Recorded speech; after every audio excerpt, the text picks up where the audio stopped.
Sugeng Rawuh ning Semarang. Kali ini saya jalan-jalan jauh ke kota Semarang. Bukan hanya untuk melihat keindahan kota Semarang yang memang menjadi daya tarik para wisatawan ataupun mencicipi kuliner khas kota Atlas. Tapi kali ini saya juga ingin mencari tahu soal bisnis susu yang omsetnya hampir mencapai 1 miliar rupiah di kota Semarang. Anda bersama saya Prasidya Puspa selama 30 menit ke depan dalam Bisnis Anak Muda.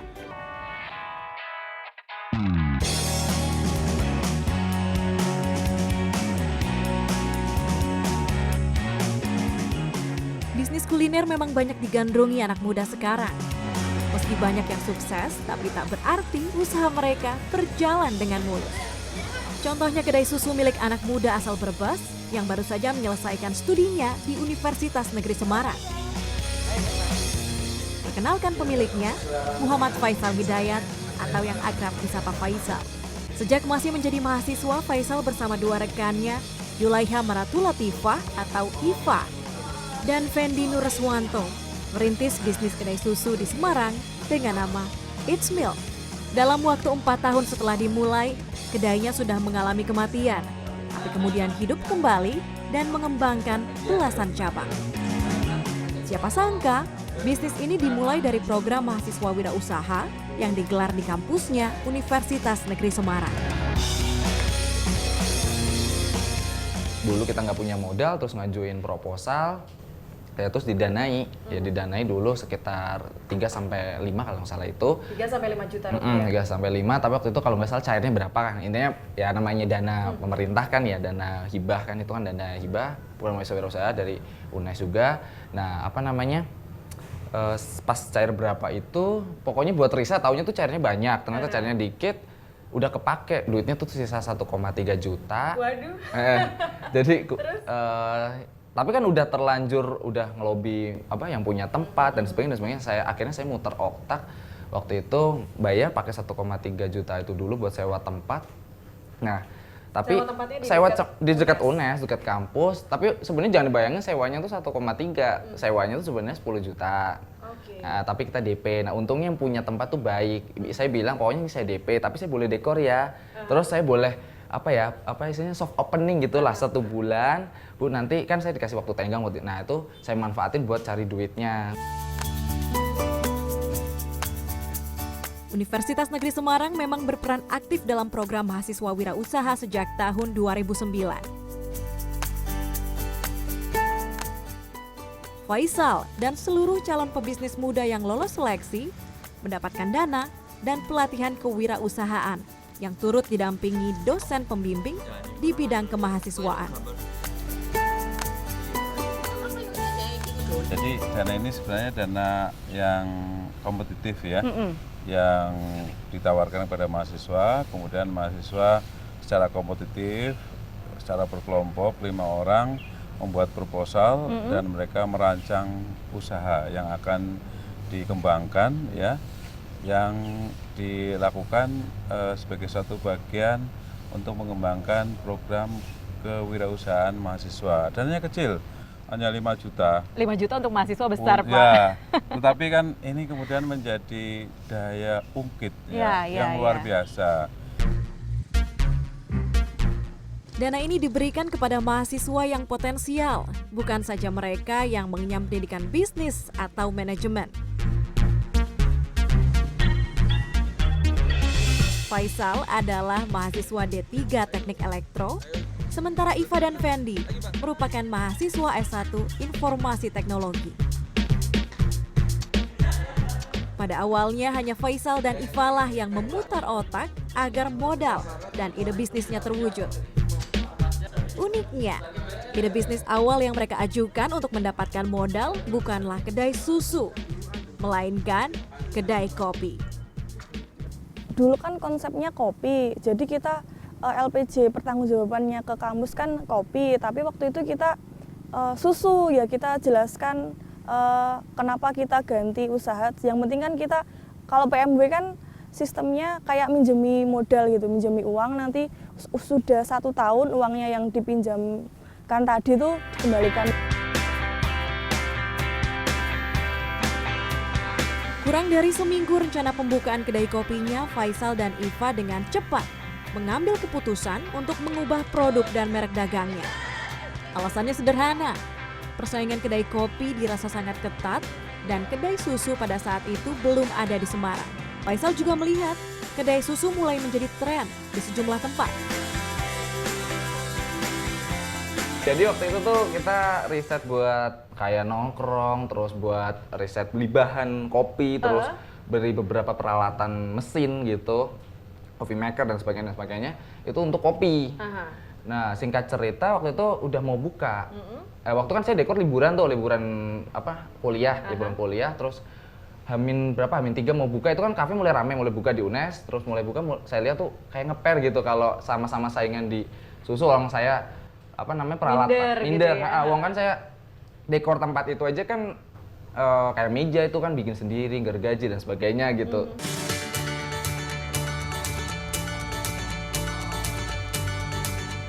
Riset It's Milk hanya dilakukan melalui media online. Faisal mengaku meramu menu dan mengolah susu ia dapatkan lewat situs YouTube. Waktu itu tuh kita lagi riset, udah saya pasang lampu, maksudnya udah saya uji coba buka lah intinya, saya nyalain semua lampunya, terus saya nyobain ada tiba-tiba ada konsumen datang gitu, bukan konsumen sih, orang datang duduk, terus saya bingung, itu konsumen pertama saya. Oh iya? Saya masih ingat itu anak kesehatan, ilmu kesehatan, terus duduk, saya bingung mau ngelayan apa, terus saya bilang, Mbak permisi, mau apa, saya bingung aja, Mas udah buka, saya langsung refleks aja, saya bilang udah.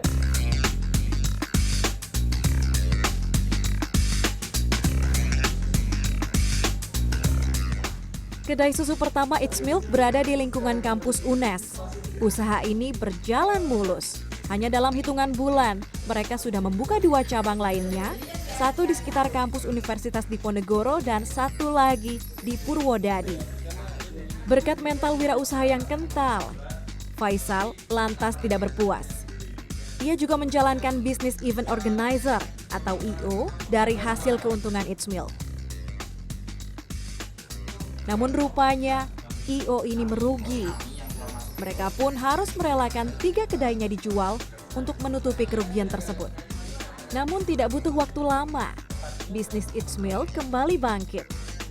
Fendi yang merupakan teman sekampus Faisal dan Iva tertarik menghidupkan kembali kedai It's Milk yang ada di Purwodadi, kampung halamannya. Walaupun basicku sebenarnya bukan di bidang wirausaha, basicku di bidang sains dan teknologi dulu, riset. Habis itu aku coba buka di kotaku, kira-kira 6 bulan buka ya lumayan lah, kita berhasil buat sebuah konsep baru, 6 bulan kita jalan, kita cocok.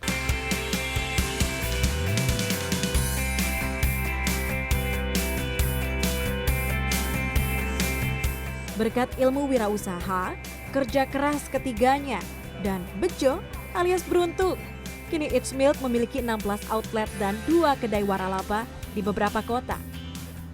Selain di Semarang, kedai susu ini hadir di Jember, Purwokerto, Solo, Tasikmalaya, Salatiga, Kudus, Magelang, Tegal, Rembang, Blora, Purwodadi, Bali, dan Lombok.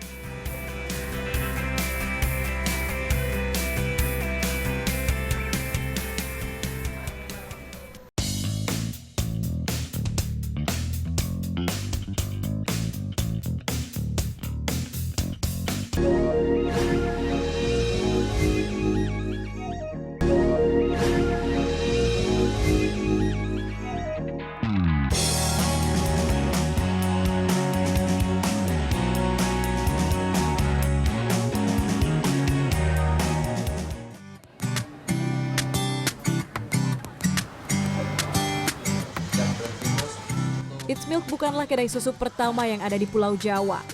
Faisal tak menampik beberapa kedai susu besar yang sudah terkenal menjadi inspirasinya. Kedai It's Milk yang buka dari sore hari hingga malam hari ini pun hampir tidak pernah sepi pengunjung. Banyak anak muda, tak terkecuali keluarga, yang betah menghabiskan waktu sambil meminum susu. Saya sama keluarga, iya, sama keluarga, sama ibu, sama ipar saya. Sama ibu juga? Ibu juga ada. Ibu mau, biasanya nggak suka susu, tapi ini mau. Ya. Pesen alpukat ya, alpukat ya. Biasanya nggak pernah susu, kalau ada susunya nggak mau. Ini tumben mau. Terus untuk yang keponakan biasanya nggak suka susu, ini stroberi ada susunya mau juga. Sama ya. Karena mungkin belum pernah nyoba ya, mungkin perpaduannya yang di mixnya lebih soft, lembut, jadi kita bisa merasakan nggak seperti susu. Gitu. Soalnya tempatnya enak buat nongkrong, soalnya juga kan enak aja, aku juga seneng susu soalnya sih, jadi sering kesini.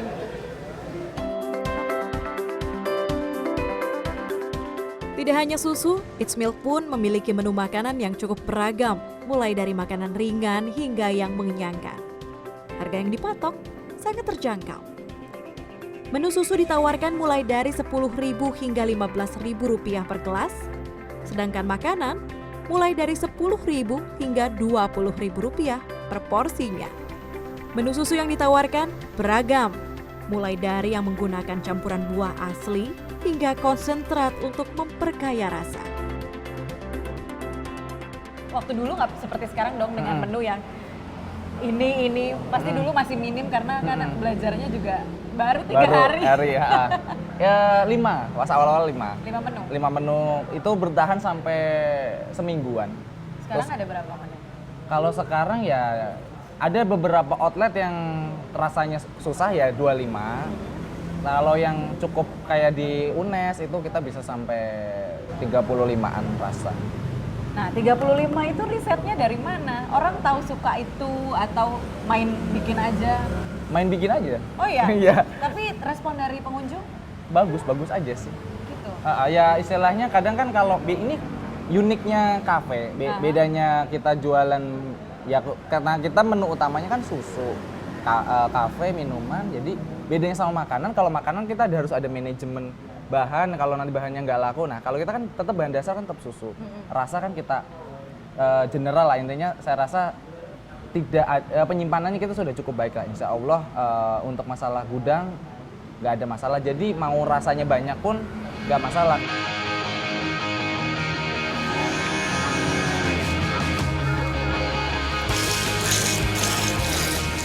Faisal menyatakan menggunakan susu segar yang langsung diperah oleh peternak. Saya diajak langsung ke salah satu tempat pemerahan yang tidak jauh dari kawasan kampus UNES di kawasan Gunung Pati, Semarang. Peternakan sapi di sekitar kampus ini juga membuatnya mendapatkan ide menjual produk susu. Saat itu ia mengikuti program pengabdian masyarakat dan melihat langsung bagaimana melimpahnya hasil susu yang diperah oleh para peternak sapi. Kalau saya kan orang laut ya, saya asli Brebes, aslinya Brebes. Unik aja, kita nggak pernah lihat sapi saya langsung dalam artian peternakan sapi. Nah, unik aja aku pernah pertama kali lihat peternakan di Gunung Pati ini.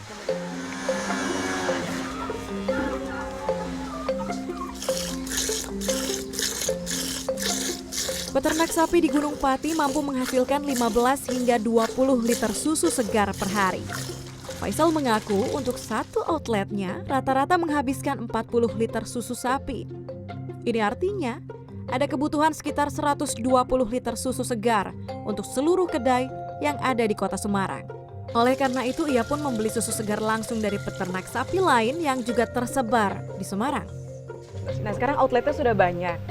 Ini semuanya supply langsung dari Gunung Pati ini atau gimana? Enggak. Jadi yang Gunung Pati ini hanya wilayah Semarang aja. Semarang. Di luar Semarang? Luar Semarang enggak, supplier aja. Ada kesulitan nggak untuk mencari supplier atau menggait supplier lain? Kalau supplier banyak, mudah nyarinya. Tapi yang menjadi sulit adalah kualitinya. Kualitinya beda? Sangat beda jauh.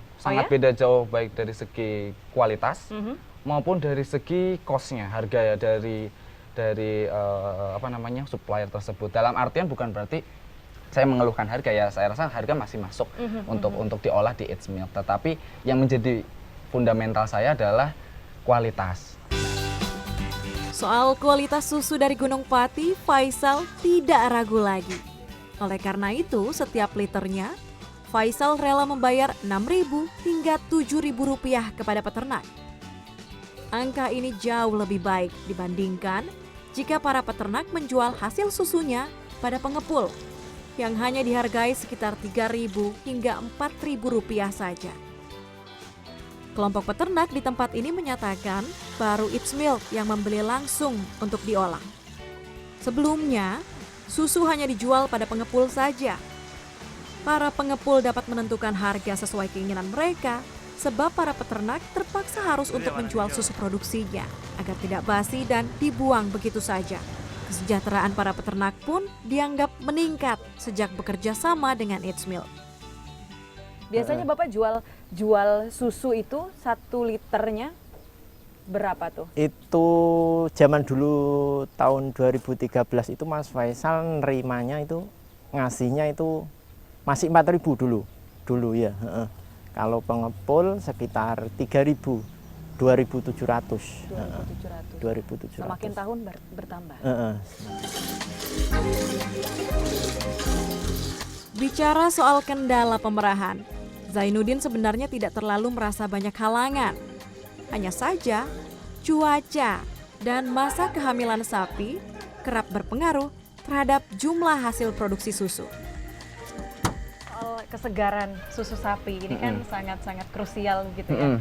It's Milk sendiri menerima susunya itu kapan? Gimana cara menjaga kesegarannya biar sampai di pengunjung atau konsumen ini tetap segar? Tetap segar ya. Jadi intinya gini, susu itu intinya harus segera diolah. Pasca diperah itu kalau nggak salah sih, bukan nggak salah sih. Intinya berbagai pengalaman. Takutnya nanti secara teori, karena saya jarang baca, karena saya learning by doing, pengalaman dan juga tanya-tanya dengan peternaknya Mas dan juga konsultasi. Itu katanya ya 10 jam atau sekitar berapa jam aja itu udah basi gitu. Dari kan perahannya gabungan pagi sama sore, sehingga sore itu dari pasca diperah itu maksimal 2 jam 3 jam itu harus udah diangkut. Nah sambil perjalanan itu harus udah dipasteurisasi. Nah cara untuk menjaga kesegarannya kita pasteurisasi dulu. Itu pasteurisasinya di outlet. Di tiap outlet langsung. Di outlet langsung. Jadi kalau yang Semarang ini langsung di outlet kita pasteurisasi. Setelah dipasteurisasi kita masukkan ke showcase. Showcase atau kalau di outlet yang besar itu ada chillernya.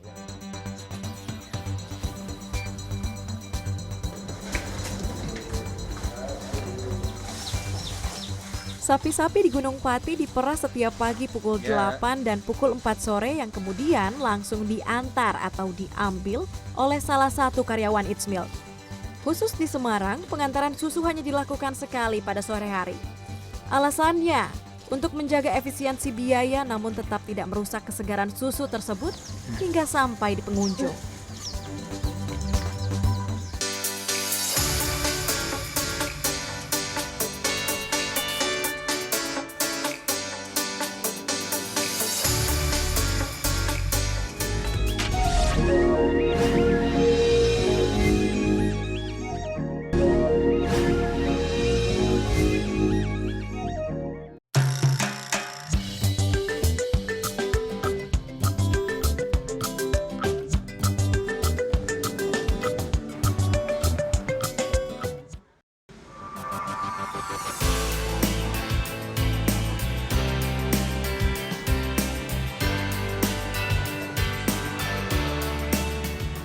Jeli melihat peluang. Inilah yang ditanamkan Faisal dalam menjalankan bisnisnya. Dengan modal awal yang kurang dari 5 juta dan hanya dengan 2 karyawan termasuk dirinya, kini ia bisa mempekerjakan lebih dari 150 orang di seluruh kedai It's Milk.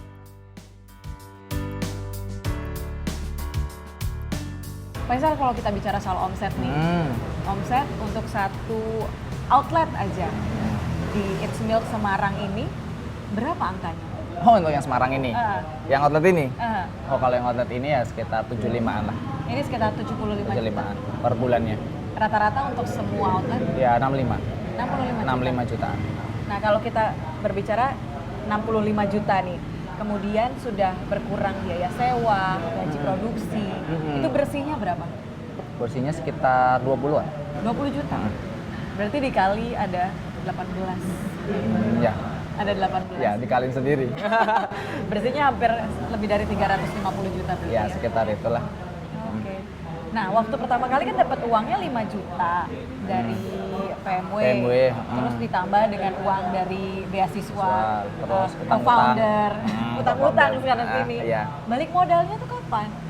Balik modalnya di bulan kedua, ketiga. Bulan kedua, Ketiga. Di Lala awal-awal bejo, langsung bejo ya beruntung ya. Langsung balik modal nih Lala, untung. 2 Ya, sampai 3 2 bulan. sampai 3 bulan tapi kayaknya udah satu balik. Outlet pertama ya. Outlet pertama langsung balik modal.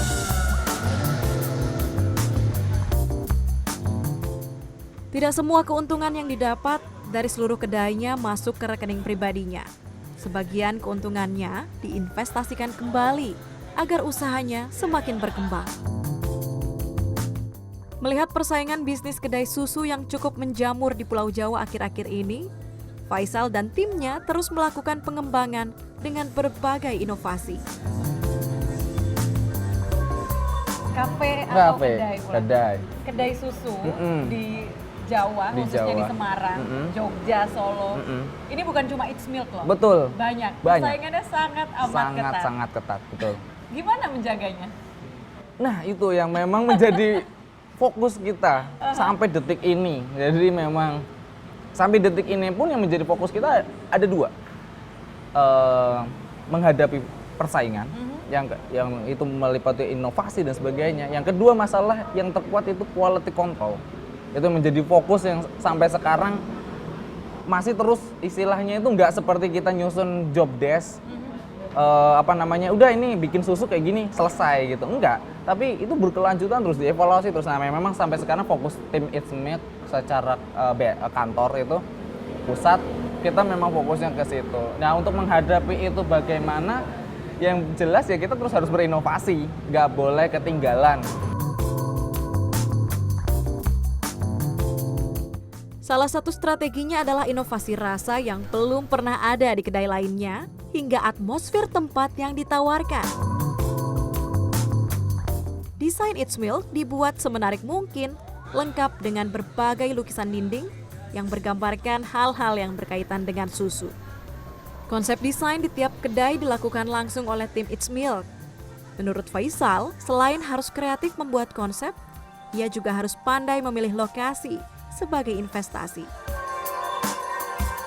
Kita modelnya gini sih, biasanya cari tempat itu kan pokoknya kafe karena kita udah biasa ya maksudnya. Jadi cari tempat yang dikontrakan. Kriterianya pokoknya dikontrakan, murah, terus terjangkau. Tapi cukup strategis. Cukup ya, strategis, ini di pinggir nggak jalan. harus di jalan protokol, tapi tempatnya luas. Itu kriteria kita. Ya intinya kita ngejar cost yang seefisien mungkin. Intinya pada dasarnya murah bukan berarti efisien. Intinya gitu. Jadi kita cari yang efisien, mahal dikit tapi itu efektif. Ya udah kita pakai. Dapat pasar. Gitu. Jadi ya gak ada kendala sih. Kita selalu nyari itu biar tim kita sendiri. Masih bahkan kadang saya sendiri misalnya pembukaan baru di outlet mana, saya kayak di Lombok itu, ya tim kita terbang ke sana nyari tempat. Promosi dilakukan melalui media sosial, khususnya Instagram. Menggandeng orang-orang yang berpengaruh di tiap kota dan potongan harga rutin dilakukan. Menurut Faisal, akun media sosial It's Milk harus dikelola dengan baik dan interaktif. Berbicara soal ekspansi, 16 kedai ditambah 2 kedai waralaba dirasa sudah cukup untuk saat ini. Faisal dan timnya kini fokus dengan penguatan internal untuk mencapai mimpi Go Nasional.